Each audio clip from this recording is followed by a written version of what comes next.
Emme bılıp peygamberin öğrene şeyle tevhid edip peygamberin sünnetine şu namazın sünneti, şu namazın sünnetini okuymayalım. Özlerinin üşen cayına namazın sünnetini okuymayalım. Ne deyip? Peygamberden galıptır. Peygamberin öğrene ıtıkat etmeyen adam namazın sünnetini okuyacak. Durma bir oraya okuyan kişi ya nefilliye ya kada deyip duruyorlar. Muhterem Müslüman doğan, Türkmen qaimmiştik Müslüman doğan. Geçen zamanlarda, ama Türkmen'e qaimlik qalıqsız. Mun hakkında ol aydan görünlen ben aytdım Müslüman doğan. Peygamber'e töhmet turuyorlar falan. Mun hakkında aytsam aytdım Müslüman doğan. Ama üçüncü görürüm. Ki sünnet okuyan akla, bir de görevlerini okuyan kişi oluyorlar. Ödarlığına sünnet okuyan akla Müslüman doğan. Vallahi yerine ola kamır töhmet. Men öz kitabımda Safi Divisi içerisinde sünnet der sefer deyip mahsus bağ açıp Hanefi mezhepte ne yaparımşı deyip şunun üstüne bir gurrun ettik.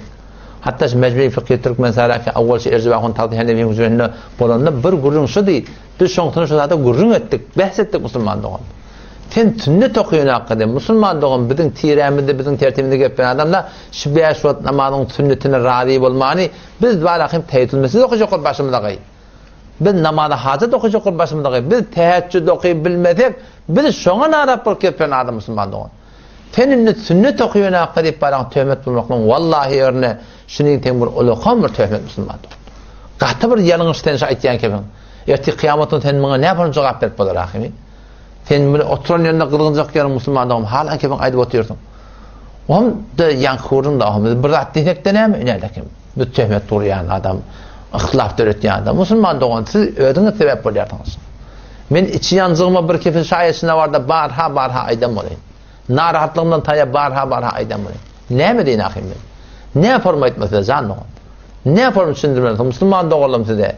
Ki biz telekeçinin idinde de, biz camada ıktisat üretmenin idinde de, biz akım olan avraynalmanın idinde de, biz mantağın takdirlerinin kesişen edip, olur yere vurup ne ol bile önünü kalmanın onu de, biz şeriatın idinde. Biz şeriata uğra olacak, Kur'an'a uğra olacak, sünnete uğra olacak, Hanefi mezhebine uğra olacak biz. Ama kıyınan taklasıyla alıp barayan türkün biz görüp tuttu Hanefi mezhebe uğra de, ne mi değil hamstada? Ne mi değil? Onu şıkkı değilim, Hasan Esen'dim. Sen orada tarih belirlen olmadı. Olmadı mı? Tarih belirlen.